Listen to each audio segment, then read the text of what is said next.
Chapter 2, Understanding of People in Need of Nursing Care. So what is aging? Physical and mental functions decline as we age. This is called aging. Aging occurs to everybody. So aging is a natural phenomenon po. So we cannot do anything, no? Lahat po tayo tatanda. Ano ba ang characteristic of aging? Individual differences exist. Pagkakaiba, no, ng bawat tao. Andyan po yan. It's inevitable. Elderly people are more vulnerable to disease. Influence of lifestyle can be seen. Ayan, mental changes due to aging, anxiety and frustration, sense of loss and sense of helplessness. So, I think this is because merong change of roles, no? So, kung dati may trabaho sila, mayor ba sila ng city, ngayon wala na, sa bahay na lang, or may sakit. So, may feeling sila, no, of sense of loss or loss of identity ba, kumbaga. Ayun, so mabigat po yun mentally para sa matatanda. So, older people is vulnerable to depression. So, careful po tayo, no? May iba naman, may sense of neglect din po silang na-feel, kinalimutan ako ng anak ko, ng mga kaibigan ko, ganyan. So, nade-depress po sila. So, physical changes due to aging, meron pong ilang points, no, ilang questions na lumabas po dito. So, changes occur in the appearance and internal parts of the body due to aging. So, please familiarize. Ito pong mga nandito sa page na ito. This is page 70. So, let's go back. Hearing ability decreases, especially the ability to hear high frequency sounds. So, if you are a caregiver, kailangan yung boses po natin buo, no? Mas madali nilang naririnig yun kesa sa high pitch, kasi pag high pitch para sa kanila, ang dinig nila ay noise na lang siya, no? So please be careful when you talk, no, sa mga matatanda. Eyesight becomes poor, of course. The field of view narrow na siya. So kung bata pa tayo, very wide yung field of view natin. Nakikita natin yung sa side, sa kabilang side, nakikita natin sa taas, sa baba, no, without giving much effort. Sa matatanda, narrow na lang. So, ayun. Respiratory function decrease.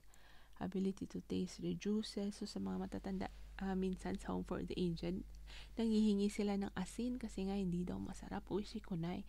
Pero hindi po, same lang po yun, no, yung lasa.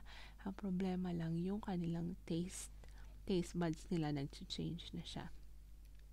Also, ability to chew. Another term for chewing is mastication. And ability to swallow is also reduced. Kaya, maraming mga matatanda, mabilis na lang ma-choke kasi nga yung swallowing ability nila has decreased. Next is renal function decreases. Frequency of urination changes. Yung bladder nila hindi na makahold ng urine as much as they used to before. Next, muscle strength reduces, increases the vulnerability to falling. So, mas mabilis na lang silang matumba kasi nga yung muscle mass nila nag-decrease na din, nabawasan na yung muscles nila. Vascular walls become thicker, blood pressure goes up. Intestinal peristalsis, ito po yung wave kanina na-mention natin, yung wave inside their stomach, nagdi-decrease na din siya. So, ayun, hindi na bumababa yung mga dapat bumaba, no, yung excrements, yung poop. Hindi na siya bumababa right away compared to nung bata pa sila. So, vulnerable na din yung matatanda sa constipation. So, as sa napapansin ninyo, halos lahat ng changes, decrease po siya, no? Lahat talaga decrease siya except blood pressure kasi tumataas yung blood pressure habang tumatanda. Or, common na sila, no, sa hypertension. An elderly person suffers from a number of diseases that are chronic and tend to take longer to heal with high possibility of changes. So, hindi na po tayo ma-shock or ma-surprise if yung matanda umiinom ng 8 maintenance. No, kasi nga po, eto na nga, nagdi-decrease almost lahat except sa hypertension. And sa edad, tumataas din. Let's go with characteristics of the diseases of elderly people. Please familiarize. Each person suffers from a number of diseases. So maraming sakit, pwedeng maraming sakit. Individual differences are extensive with regard to symptoms. Aged people vulnerable to disease that tend to become chronic. When we say chronic, no, nagiging malala siya. Usually yung mga sakit nila.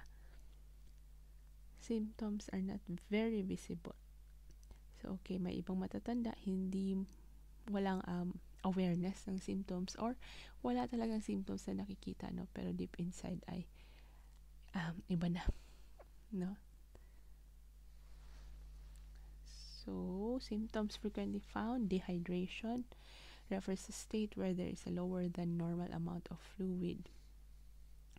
Okay, so sa matatanda, ito, ano ang cause? Diarrhea, vomiting, fever, perspiration, decrease in fluid intake. Marami din talaga matatanda itong sa decrease in fluid intake ang reason. Kasi nga, sabi din nila, ayokong lagi pumupunta ng toilet. Masakit yung paa ko, masakit yung dito ko, may aches and pains. Ayaw nang pumunta ng toilet masyado. Kaya, intentionally ayaw din uminom ng tubig. Kaya nagkakaroon sila ng dehydration din. So, please be careful if you are a caregiver. Symptoms, dry lips, oral cavity and skin, of course, decrease in urine, lower blood pressure, and etc. So, paano po points of nursing care para sa dehydrated na user? Of course, hydrate the user, mag-offer ng otsa or tea, water, and whatever liquid. IOS ba? Yun yung binibigay sa Japan, no? Na drink. And then control the room temperature, especially during summer pag mainit masyado. I-check ninyo kung mataas ba masyado ang humidity. I-check din ninyo ang humidity or turn on the aircons ba. So ayun, another point would be pag nag-ofuro sila, nag-bathing. Mainit kasi ang tubig nila sa Japan.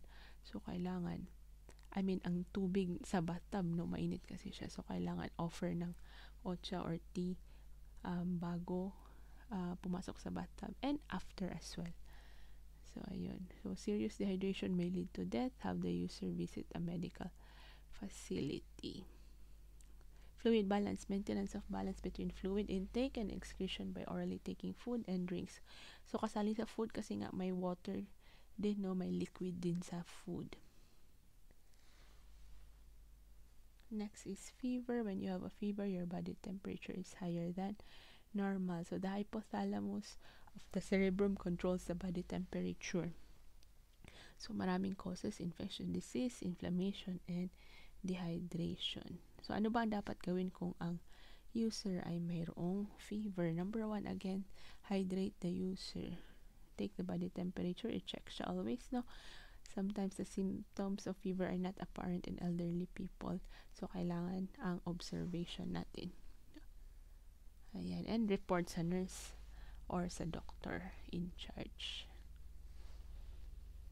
Another one is constipation. This is very common in older people. Please take note.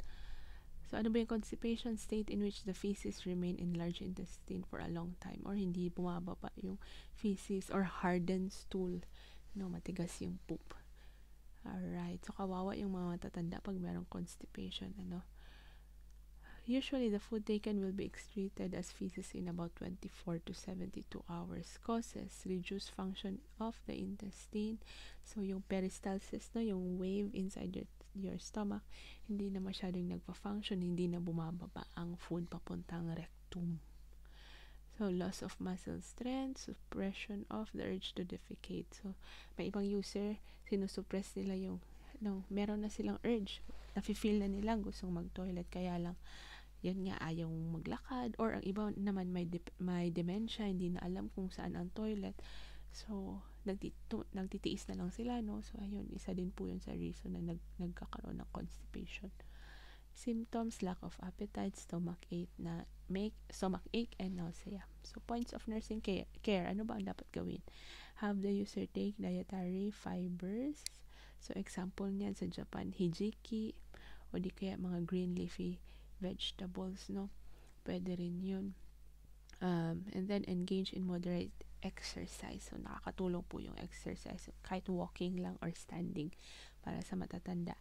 Have the user make it a habit to sit on the toilet seat after each meal. So, usually ang nagkakaproblema ay yung mga bedridden, no? Kasi nga po, yung gravity, nakahiga na lang sila, no? So, walang nagpupull sa mga dapat lumabas, kumbaga. So, ayun. Usually, pag nakahiga yung matanda, ano ba ang dapat gawin? Pwede natin i-elevate yung ulo ng matanda, no? Para at least, ma-promote yung pagbaba ng excrements. Then, massage the abdomen with the strokes that follow the path of the large intestines. So, according sa Kokashiken or sa licensure exam, yung character ng hiragana na no, N-O, no, yun daw po ang i-follow when massaging the abdomen of the user, even the babies. So, yun po na stroke. Next is edema. Edema is yung swelling. Refers to build up of excess fluid in the body. So, usually sa kasukasuhan, no, o sa kamay, sa paa, nakikita yung swelling. So, symptoms, weight gain, or manas tingnan, no? So, ano ba ang points of nursing care? Observe the region and degree of edema. Person with paralysis tends to have edema on the affected side or sa paralyzed side. Have the user engage in moderate exercise and provide leg elevation. So, as you can see, naglagay siya ng blanket sa may paa. So, apparently, this is really good, no? Pag natutulog kahit wala kang edema. So, magandang i-elevate yung paa to promote blood circulation. If the user has a disease causing the edema, have him or her receive medical treatment. Pruritus or pruritus, itching, state of having itchy skin. Ito hindi lang itchy, no, but grabe talaga siya na kati-kati. So, causes dry skin due to aging, changes in temperature and humidity, types of clothes, and etc. Flare, rash, frustration, yun yung mga symptoms. No? Kamot ng kamot yung matanda, kawawa naman. Points of nursing care, moisturize the skin of the user using oil or lotion, moisturizers. Be careful not to damage the skin and see that he or she does not develop insomnia, as there is a possibility of infection. Cooperate with medical staff. Another is during pag nagpapaligo, wag pong gumamit ng towel or panghilod kasi lalo pong ma-irritate yung skin. So, tap-tap lang, no, dun sa affected area. And also moisturize your body by rehydrating or drinking water or tea. Next is insomnia, state in which the person experiences lack of satisfaction or hindi nakakatulog. And mid-sleep awakening. Mid-sleep awakening, common po ito sa matatanda. Meaning to say, around midnight, no, gumigising. Or very early in the morning, gising na yung matatanda. Ayun. Symptoms, frustration, fatigue, malaise. When we say malaise, pagod, no, sobrang pagod. Feeling of pagod. So, ano ba ang dapat gawin as a caregiver? Control the circadian rhythm. Circadian rhythm, ito po yung sleep and wake pattern po, no? So, paano ba nakokontrol yun or nasi-stimulate? By getting sunlight or vitamin D. So, pag umaga, lumabas, magpainit. Pag gabi naman, matulog. Ayun. Have him or her engage in moderate exercise. Have him or her avoid taking a long nap during daytimes. Para nga sa gabi, tulog sila.